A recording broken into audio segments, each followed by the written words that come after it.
앞에다가 의자들 내서 전부 바리케이트 쳐놓고, 그때는 뭐 데모하면 무조건 제적당하거나 아니면 잡혀가서 감옥 갈 때인데, 이제 가서 서명서라도 좀 얻으려고 그 농성장애를 갔더니 그 앞에 뭐 하나 딱 써붙여 놨어요. 개와 기자는 접근 금지. 기자가 개가 된 거죠. 왜? 사실 보도 안 하니까. 그래서 동아일보 앞에 대학생들이, 종교인들, 재야인사 들어와서 데모 많이 했습니다. 동아일보 앞에서. 연탄가스에서 연탄가스 중독에서 깨어나라고. 그래서 1974년 10월 24일에 동아일보 젊은 기자들이 자유언론 실천 선언하고 제작거부 들어가고 싸우기 시작했습니다. 가장 1차적인 언론 기능이 사실보도 안 했거든요. 그래서 조중동 보면은 사실보도 안 하는 거 많습니다. 참여정부 초기에 제가 사장 됐을 때 코드 인사라고 했죠. 그때 코드 인사란 말 참 유행했지 않습니까? 그때는 코드 인사라고 표현한 것은 무슨 정치적인 이 혈족 관계가 아니고 그냥 생각 비슷하고 가치가 비슷한 사람을 그렇게 얽어낸 거 아닙니까? 코드 인사라고. 요새는 무슨 코드 정도가 아니고 혈족, 친족 인사 아닙니까? 이거. 자기 대통령 선거할 때 방송 전략 실장 하던 사람을 해외 사장 앞에 앉혔잖아요. 김인규 씨. 언론 특보하던 그 누구야? 이름도 있거든요. 구본홍 씨 YTN 사장 시켰잖아요. MBC 이번에 사장인데 김대철 씨 지방사 MBC 사장하면서 대통령 순시 내려오니까 가서 지방 현황을 브리핑한 사람이요. 이거는 코드가 아니고 친족 인사 아닙니까? 같은 저 패밀리잖아요.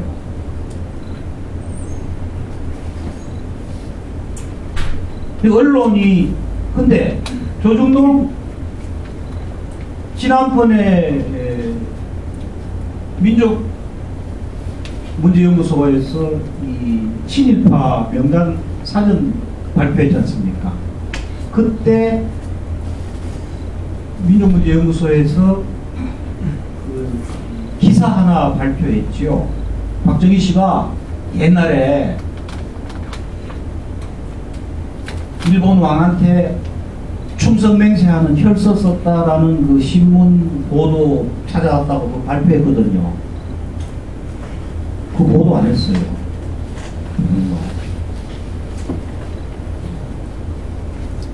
국경 없는 기자회에서 해마다 언론 지수 발표하는데 제가 다시 일단 말씀하셨습니다만 참여정부 때 30몇 등 하던 게 작년에 69등으로 곤두박질 쳤거든요. 한 줄도 안 냈습니다. 사실 보도 안 하잖아요. 사실 보도 안 하는 언론은 그 언론 아니잖아요. 중요한 거 자기 입맛에 안 맞는 거 안 쓰는 거 언론 아니죠. 그러니까 이 언론이 말이죠. 첫 번째 기능이 사실 보도고 두 번째 기능은 모든 종류의 권력에 대한 비판입니다. 비판적 기능입니다. 이 언론학에서는 그걸 이제 워치독이라고 그러죠. 감시견 역할을 하는 거죠. 근데 요새는 워치독이 아니고 팬독입니다. 애완견 말 잘 듣잖아요. 애완견이 되는 거예요. 특히 종편의 노예가 됐다라고 그런 이야기도 나오잖아요. 제가 한 이야기가 아니고 자유선진당의 이회창 총재가 그 표현을 썼습니다. 조중동도 요새 종편의 노예가 돼가지고 정부 비판 안 한다고. 비판적 기능 안 하는 언론이 아닌 것이죠. 그래서 이 언론에 대한 두 가지 시각이 있습니다.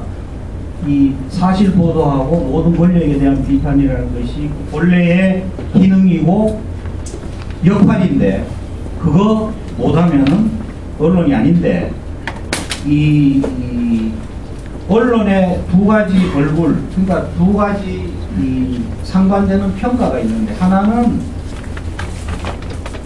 제대로 된 공론장 역할을 한다는 겁니다.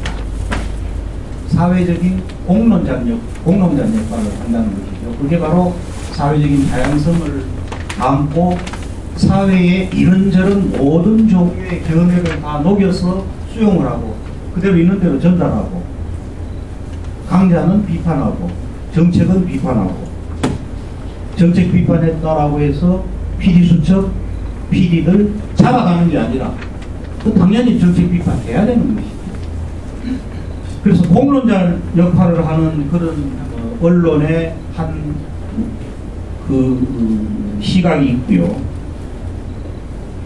그 다음에 이 정반대로 언론이라는 것이 특히 이 사회적으로 생산력이 발달하고 이 대중매체라는 것이 상업화돼 가지고 상업주의로 흘러버리면은, 그 다음에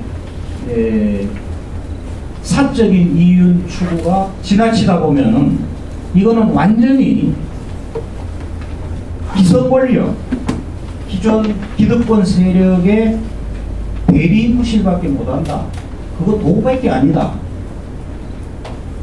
소위 agents of the power라는 겁니다. 권력의 대리 도구밖에 안 된다는 거죠. 이게 또 다른 해석입니다.